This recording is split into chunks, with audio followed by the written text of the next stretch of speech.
அஸ்ஸலாம் அலைக்கும் வரஹ்மத்துல்லாஹி பரகாத்துஹு. அல்லாஹும்ம சல்லி அலா முஹம்மதின் வாலாலி முஹம்மதின் அம்மா சல்லைத்த அலா இப்ராஹிம வாலாலி இப்ராஹிம இன்னக்க ஹமீதுல் மஜீத். அனைவரும் எப்படி இருக்கீங்க? எல்லோரும் நல்லா இருக்கீங்களா? எல்லோரும் எல்லா நலமும் பெற்று நல்லா இருப்பதுக்கு அல்லாஹ்விடத்தில் நான் அதிகமாக துவா செய்து கொள்கின்றேன். இன்றைக்கி வீடியோவில் நம்ம என்ன பார்க்க போகிறோம்னு கேட்டிங்கன்னா, இந்த ஒரு வார்த்தையை நம்ம சொன்னோம்னா நம்ம கவலைகளும் கஷ்டங்களும் துன்பங்களும் நமக்கு ஏற்படக்கூடிய நோய்களும் எல்லாமே சரியாக போயிடணும். அல்லாஹ்வோட தூதர் நபிகள் நாயகம் ஸல்லல்லாஹு அலைஹி வஸல்லம் அவர்கள் கூறினார்கள். மேலும் கூறினார்கள், இந்த ஒரு வார்த்தை 99 விதமான நோய்க்கு நிவாரணி அப்படின்னு சொன்னாங்க. சொர்க்கத்தோட பொக்கிஷம்னு சொன்னாங்க. அது என்ன அந்த ஒரு வார்த்தைங்கிறது இன்ஷா அல்லாஹ் இந்த வீடியோவில் நம்ம தெரிஞ்சுக்கிடுவோம்.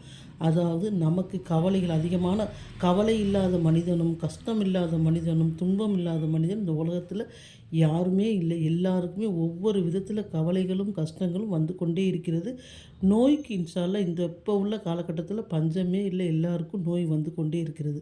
இந்த ஒரு வார்த்தையை நம்ம சொல்லி நம்ம அல்லாஹ்வோட தூதர் சொன்ன வார்த்தைக்கு நம்ம சொல்லிக் கொடுத்த வார்த்தையை நம்ம இன்ஷா அல்லாஹ் நம்ம கடைப்பிடிக்கலாம். அதாவது லா ஹவுல வலா குவத்த இல்லா பில்லாஹில் அலியுல் அலீம். அதாவது நன்மையை செய்ய அல்லாஹ்வுக்கு சக்தி இருக்குது. அதாவது தீமையை தடுப்பதற்கும் அல்லாஹ்வுக்கு மட்டும்தான் சக்தி இருக்குது அப்படிங்கிறது இதோட அர்த்தம். அப்போ நம்ம இந்த ஒரு திக்கிற ஒரு நாளைக்கு முடிஞ்சது 100 வாட்டி நம்ம ஓதுனோம்னா நம்ம கவலைகளையும் கஷ்டங்களையும் துன்பங்களையும் அல்லாஹ் என்ன செய்கிறான் நீக்கிறான்.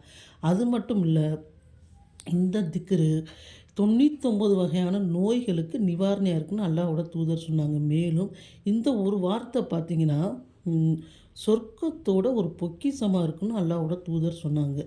அதாவது நபி ஸல்லல்லாஹு அலைஹி வஸல்லம் அவர்கள் அதை என்ன சொல்கிறாங்கன்னு கேட்டிங்கன்னா, ஒரு நமக்கு முன்னுக்க வாழ்ந்த ஒரு நபி அவங்க என்ன செய்கிறாங்கன்னா அவங்களோட உம்மத்தை பார்த்து சந்தோஷப்படுறாங்க.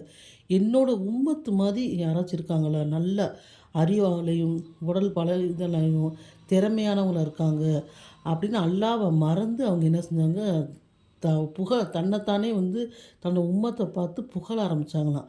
உடனே அல்லாஹ் சுபஹானத்தால அவங்களுக்கு பாடம் கற்பிப்பதற்காக 3 விதமான சொன்னானா, உன்னோட உம்மத்தை நாங்கள் 3 விதமாக அழிக்க போகிறோம்.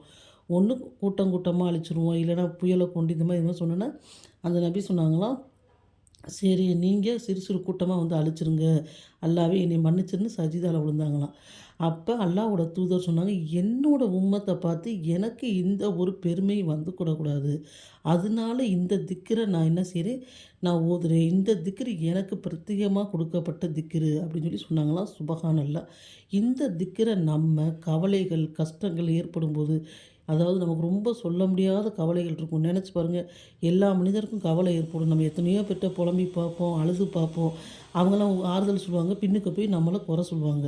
நமக்கு கவலைகள் ஏற்படுது, ஏதோ ஒரு கஷ்டம் ஏற்படுது, நோய் ஏற்படுதுங்கப்போ இந்த திக்ரை நீங்கள் ஓதி பாருங்கள்.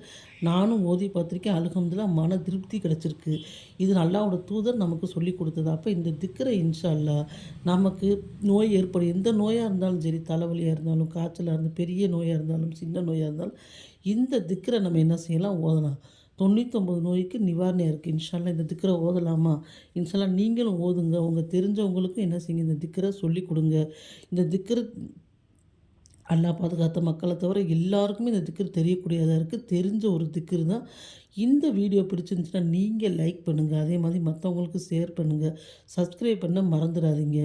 அஸ்ஸலாமு அலைக்கும் வரஹ்மத்துல்லாஹி பரகாத்துஹு.